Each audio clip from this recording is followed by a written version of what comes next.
My name is Richard Lucas, and like you, I'm a doctoral student at Liberty University. I welcome the opportunity to share my research experiences so far about my subject, the American journalist Dorothy Thompson, and to discuss why she's important, what questions I chose to examine in her life, and why my approach aims to fill in gaps in the literature. I come from a bit of a different approach to this.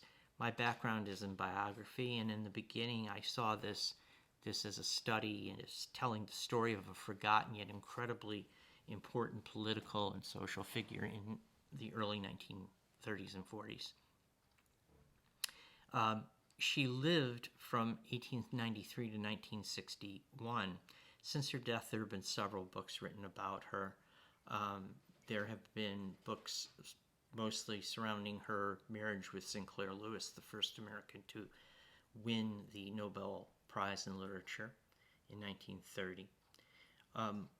But on her own, there have been attempts to cast her as a feminist icon in 1973's Dorothy Thompson, a legend in her time, as a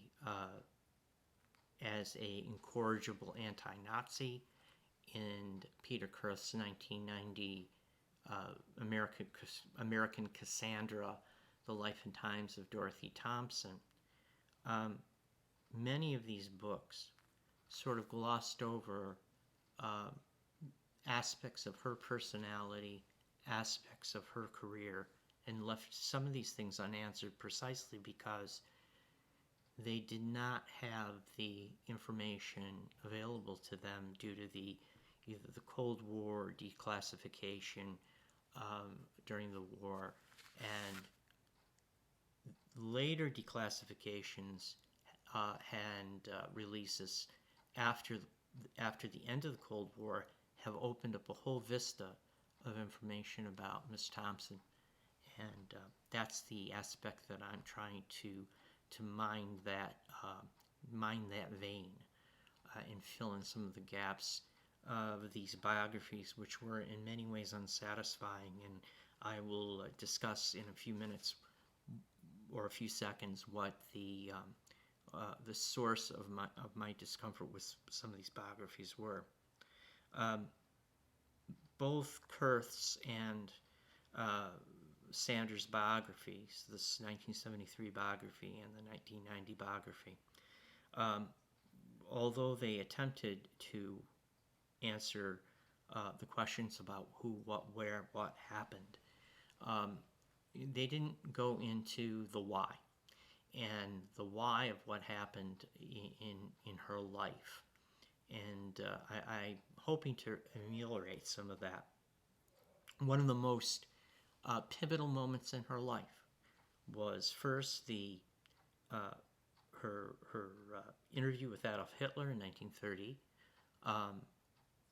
She gained that interview largely through the influence of her being Mrs. Sinclair Lewis, and because she was able to go from being one of the first female bureau chiefs as a foreign correspondent, and then marry a celebrity, a man of letters who was known internationally. And because of that, she was given entree to meeting Hitler at the Kaiserhof 3 years before his accession to the chancellorship. Now, she was very, very insulting. In her book, I Saw Hitler, she calls him formless, almost faceless. She depicts him as feminine and almost infers that he's homosexual. He crooks his little finger when he drinks tea, she says. And because of that, the assumption was when she was suddenly and without explanation expelled from Germany and from Berlin in August of 1934, everybody, including the press, including her colleagues, took it at face value that she had been kicked out because of her writings in that 1931 book. The fact is that Miss Thompson had been in and out of Germany several times, even under the Hitler regime. And she had gained access in and out without any issues. And yet, she suddenly is kicked out of Germany with 24 hours notice.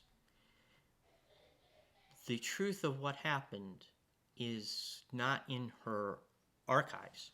The truth of what happened is located within a East German archives, which was released after the end of the Cold War and is presently in the British Archive in Berlin. And my research has pointed out exactly what had occurred and how it had occurred, and how and why she was cast out. The real reason isn't because she wrote about Hitler, disliked Hitler, insulted Hitler. The real reason was because of actions she had taken which were no less heroic. And the reason she had to keep quiet about it are nuanced and complicated. And I'm really looking forward to making that argument and showing what I found. The second part is going to have to do with her involvement with British intelligence and American intelligence in the run-up to Pearl Harbor, and how she was able to become the leading anti-Nazi voice as a newspaper columnist, as a radio commentator, and how she was able to make herself the number 2 most influential woman in the United States next to Eleanor Roosevelt, and one of few women named as a possible contender for the 1940 Republican nomination for president. So I'm looking forward to it. I'm looking forward to revealing more about what I've got going, and I hope you're interested in it. Thank you.